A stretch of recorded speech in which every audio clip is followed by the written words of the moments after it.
Hello there, welcome to Treptalk. My name is Modella, as you already know. Today, as always, we're here to distill another wonderful experience from business leaders, change agents, professionals, entrepreneurs, people making a difference in different diaspora. And today I have a very beautiful lady today on the show. Her name is Ms. Tosin Faniro-Dada, the head startup Lagos Innovates at the Lagos Employment Trust Fund. I'm super excited to have her finally on today's show. You need to know how much I like her. I'm willing to have her. She's very, very busy. Well, she's working. She's really helping entrepreneurs, young people to make a living. She is responsible for developing and implementing government-led programs that provide an enabling environment for tech startups to thrive in Lagos State, and sourcing for local and international partnerships to promote and increase funding for the programs. They sent out awesome. This is the whole idea of entrepreneurs, I understand, to give this entrepreneurs a start. But then she's there to help and develop these entrepreneurs. It's good to have you here, man, on Treptalk. You look very beautiful in person. Thank you very much, Modella. I'm really, really serious about that to you. I'm really happy you're really here today. Thank you. I said quite a bit about you. Can you just explain further who you are? Please have us about it. Okay, I work for the Lagos State Employment Trust Fund, as you know. I head the Lagos Innovates program, which is a program for tech startups and innovation-driven enterprises. I've been here for 3 years now. I started off as the head of strategy and partnerships, pretty much looking for partnerships for the fund across all programs. So our entrepreneurship program, our employability program, and our innovation program as well. 2 years ago, I then moved to head Lagos Innovates, which I really love, really passionate about helping startups, creating that environment for them to thrive, and also giving them access to corporates, access to government, access to partnerships, access to investors that on a normal day might have taken them longer to get to. We'll come back to that, but first and foremost, I need to ask you, how do you balance a perfect life work? What I would say is I always put some time away for myself, the things that are important to me at least. And for me, for example, exercising is huge for me. I like to box. I box two to three times a week. I always try and put myself first, put my friends and family also, the ones that are really close to me, make time to attend birthday parties or my friends' kids' birthday parties, or catch-up drinks or catch-up dinners, because I feel like as much as work is important, family is important as well, friends are important as well. Self-care is very important. I've had weekends where I shut down and I say, I'm not going to do any work this weekend. I'm just going to take care of myself to be mentally stable. You know how crazy Lagos is. You know how crazy commuting to work can be as well. So sometimes you need to shut down and have time for yourself. I like that. I think that's the essence of you being beautiful again right now. Okay, I need to tell you guys that Ms. Tosin started her career in PwC's Boston office in 2007, where she audited mutual and private equity partnership firms. She then moved to Nigeria in 2010 and worked as financial analyst in ARM's hospital and retail fund. Beautiful. Now I need to ask you, ma'am. Now, how was it like getting to settle in Nigeria with Nigerians to work with and rub minds with after having, studied abroad, having worked abroad and all that? How is it? I was able to adjust very quickly, and I think it's because I grew up in Nigeria. I was raised in Nigeria. I grew up in Lagos. Primary school, I was here. High school, secondary school, I was here as well. So I only moved to the States when it was time to go to college. I was in college for 3 years, and after that, I worked for another 3 years.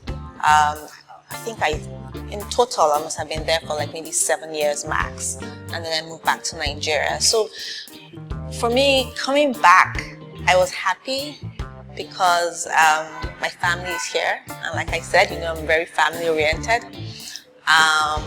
some of my friends had moved back as well. So I wasn't like alone and had no friends. I had a good support system. Maybe the biggest challenge was work culture. Work culture abroad is very different from work culture in Nigeria. The work culture in Nigeria is more conservative, it's more respectful. I struggled with some things in the beginning, like if I have no work, why am I still in the office? Why can't I just get up and leave? Why are we waiting? So I struggled with that in the beginning. I struggled with the fact that I had just started driving. In the States, I wasn't driving. Transportation was good. And then I started driving in Nigeria and I was hitting people's cars almost every day. Like, I used to feel bad for people who would park next to me. Because I'd be like, did you not see the learner sign? Why did you park next to me? I'm going to scratch your car on my way out. So I struggled with that as well. And even like something as simple as working out, like going to the gym. The gym here is so expensive compared to like, abroad where you have like monthly payments. You can pay like $40 a month. I come back here and they're like pay $300 and something, up front for 1 year. But the fact is they want it up front. And I'm like, why? The truth is, Nigerians like certain things. Nigerians like respect. They don't, not everybody wants the first name basis culture that we're used to. We like respect, and that's okay. You just have to learn how to deal with different people from different organizations. Well done. I like that. Well done. I was carried away for a moment with your words. Okay, now what is the role of LSETF in grooming and developing startups for entrepreneurship in the global market moving forward? Okay, I would start with the role of LSETF as a fund.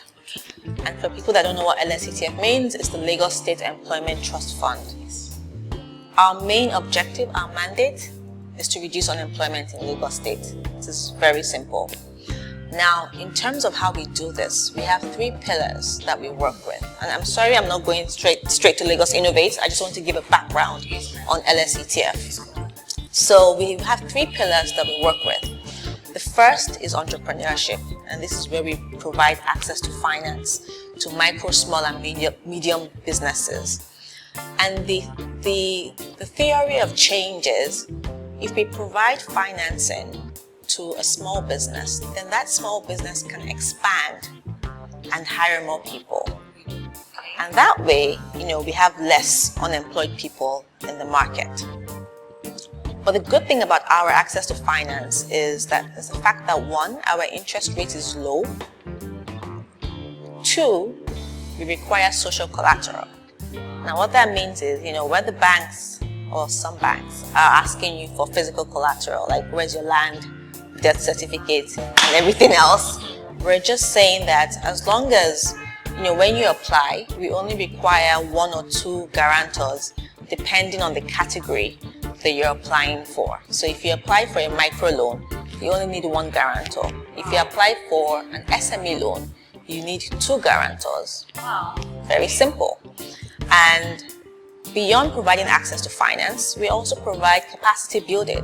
So once you get approved, we ensure that you go through some sort of training on how to manage your business in terms of accounting, HR, marketing, how to ensure that you're paying taxes, you're taking care of your employees as well in terms of ensuring that they're paying taxes, you have the right insurance for them, etc.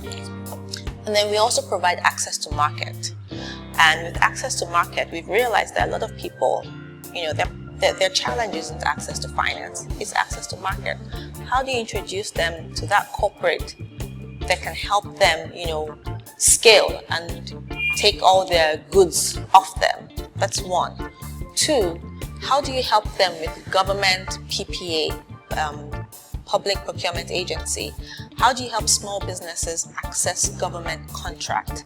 How do you introduce small businesses? So say, for example, you're doing something in transportation, you're trying to meet with the Ministry of Transportation. How do you give them that access? Because a lot of people feel like, if I don't know anybody in government, then there's no need, I'm not going to go there, they won't answer me. So how are we that one-stop shop where whatever issue it is you have with whatever agency, whatever ministry, can you write to us and can we help you facilitate that meeting? Can we help you midwife the process until you're happy, they're happy, and we're happy as well?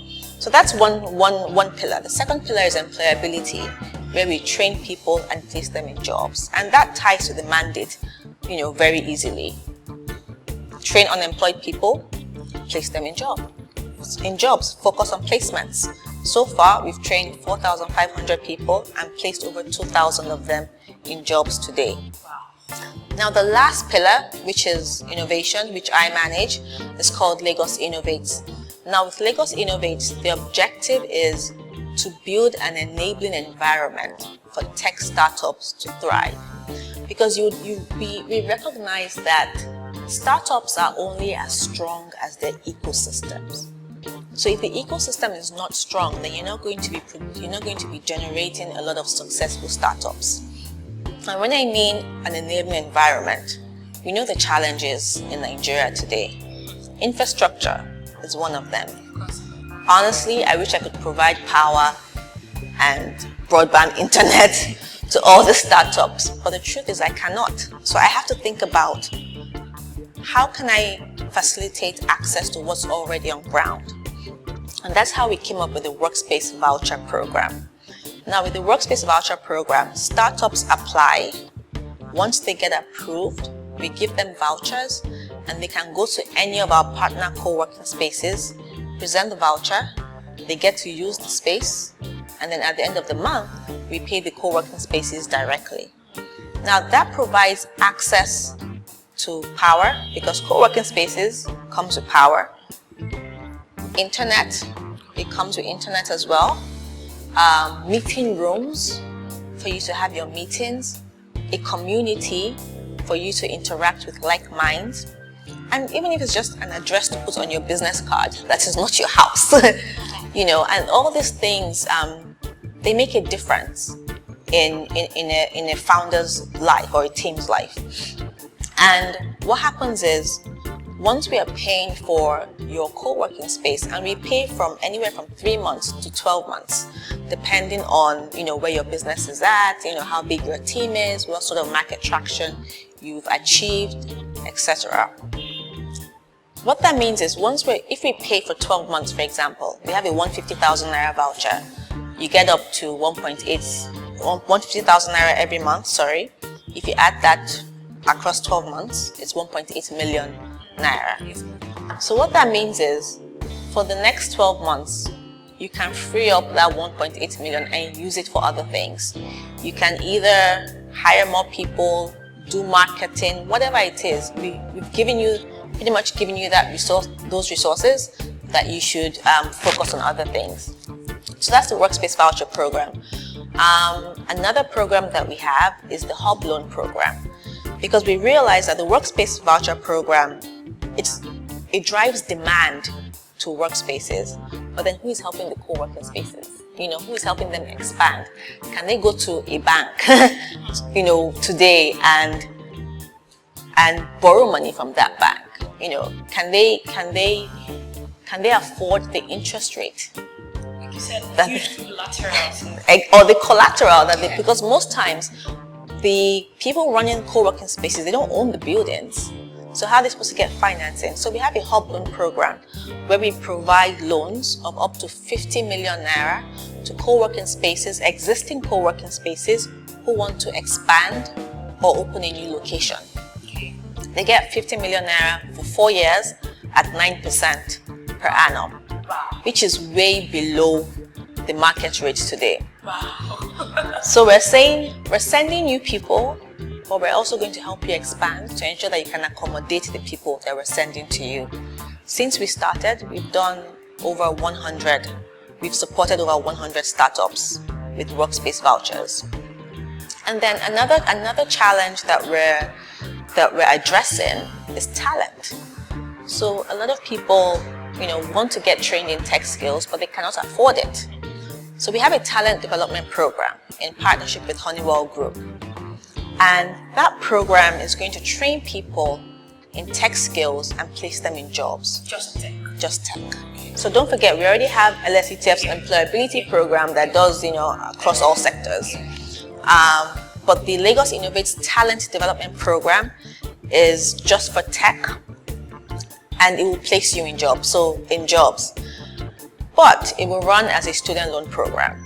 And what that means is, once you're done training, we give you some time to find a job. We give you a 2 months grace period to find a job. Once you find your job, you start to pay us back. And if you don't get a job? Good question. Okay. You have to pay us back. Oh, you still have to pay us back, yes. Is a collateral for that before? So we require one guarantor. So yes, but we're putting measures in place to ensure that you have the right resources to get a job.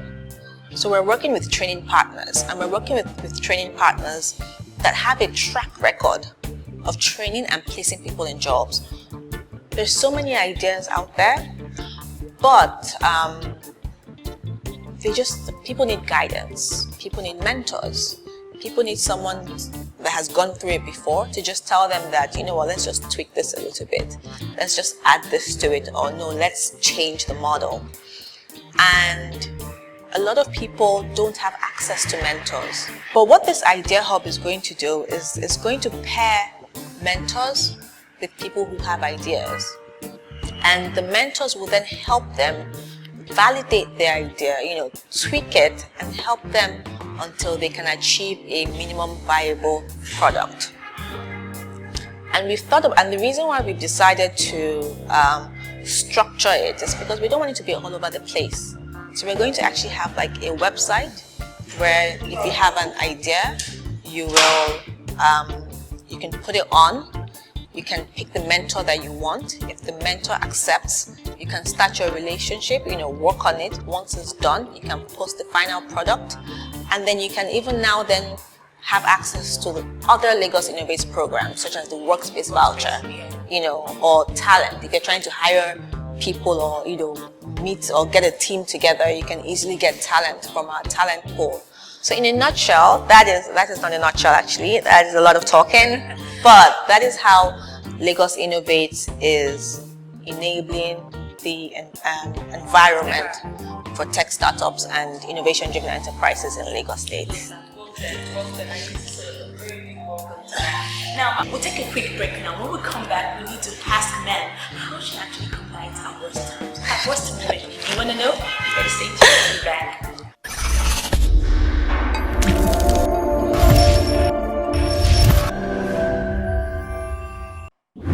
Welcome back. If you're just joining us, I am with Miss Tosin Faniro-Dada, the head startup's business innovator, Lagos Innovates. We'll be talking about business, so if I say business, just pardon me. It's all about business.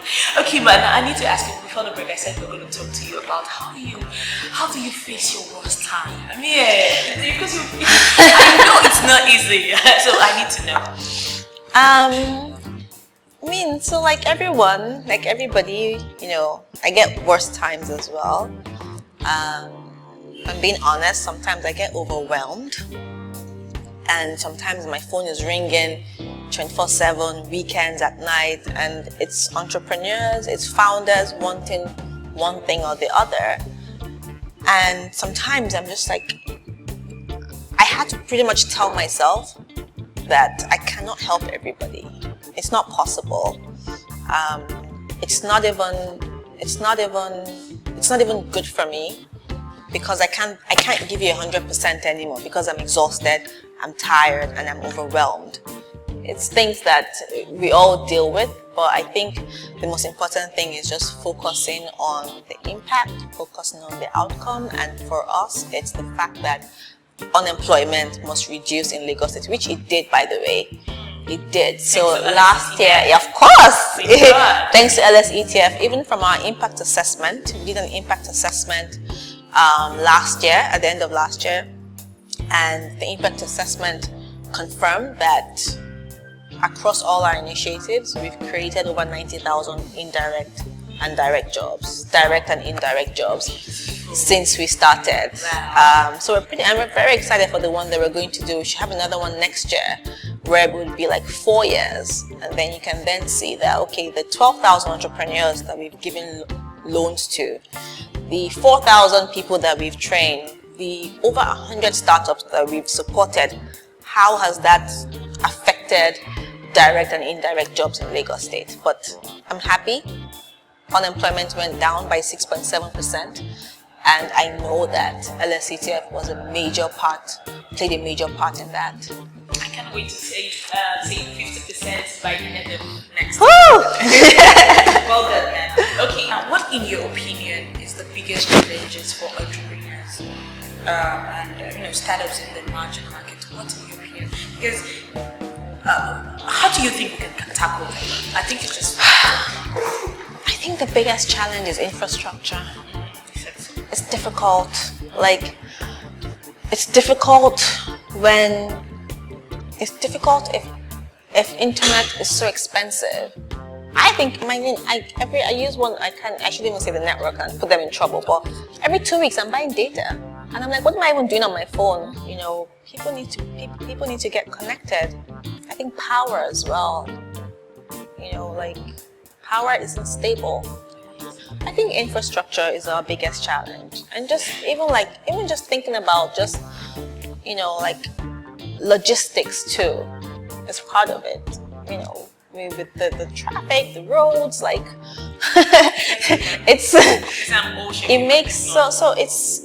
it's the environment. I think our environment needs a lot of work. Take a quick break now, and when we come back, we need to ask a couple of all she's talked about empowering people, our life abroad in Nigeria. When did she actually consider herself a success? We'll be back.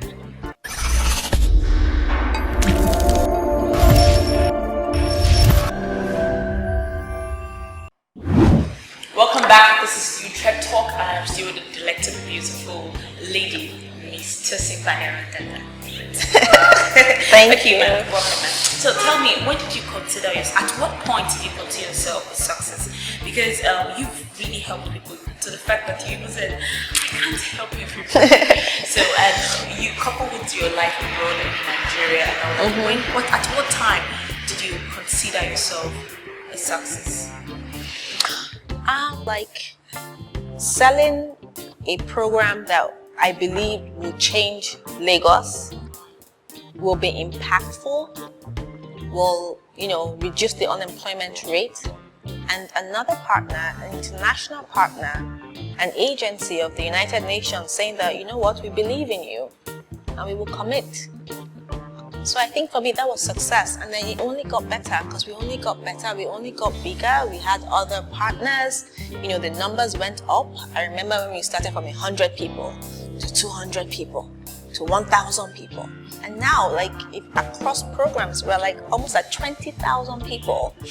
So I'm happy, and I feel like that's success to me, but not success enough that I'm comfortable. Obviously we want to do more. And that's why currently we have a program with Access Bank. It's called the LSETF initiative, where it's strictly for women, where women can access financing just for them. So this is us doing more. This is us thinking about gender biases and different things. That okay, so let's have a separate program for them. Talent program. Let's have a student loan program. Let's test it. So we're testing things that has never been done. Even when it came to lending to MSMEs without collateral, we're the ones that tested it. The banks did not test it. Wow. We tested it, it works, and now banks want to do it. I get you. So I always tell my co-workers that we're the game changers. Alright.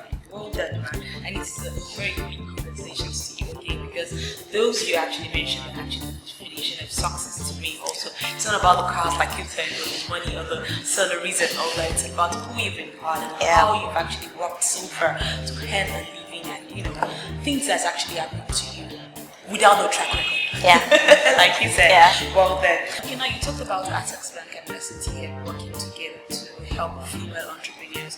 What advice would you give to women entrepreneurs struggling with life? I am a female entrepreneur, that's what I'm happy speaking to help this day. So what advice would you give to women entrepreneurs struggling with life and career choices? You see yourself as a clear example, of course. I would say to them, do not be afraid, be flexible. I'm very flexible, and that's why I move very quickly. And be flexible and be open to new opportunities. Don't worry too much about the fact that you don't have enough experience. You know, I've applied to jobs, I've gotten jobs or roles that I pretty much learned on the job, but I wasn't afraid to take that challenge. And I find that some women are really scared of challenges. The truth is, as long as you have the right resources, the right people around you, the right team, you know, the right partners, you will be fine. And then with female entrepreneurs, don't be afraid to access credit. A lot of women are afraid of loans. You know, they're like, oh, I don't want this loan. But I tell them, if you want to expand, if you want to grow, you need financing. That's just the truth. And then you find that some women, their businesses can afford a 5 million naira loan, but they apply for 500,000. Why? So women, we must not be afraid to put ourselves out there, and then we must be flexible, and then we must know that we deserve a seat at the table. You know, a lot of women think, oh, I'm just here, let me just be quiet, let me not say anything. No, you're in that room for a reason. You're part of that meeting for a reason. So you have to say something. Your voice must be heard. I don't even care if you're just going to agree to what the person said, but say something or not. But I need to hear your voice. And that's why I always tell people, if you attend a meeting, you are there for a reason. Please do not keep quiet. You must say something at that meeting. Thank you for that. That's a very, very intriguing, very, very touching word to say to me, women entrepreneurs. I will say thank you.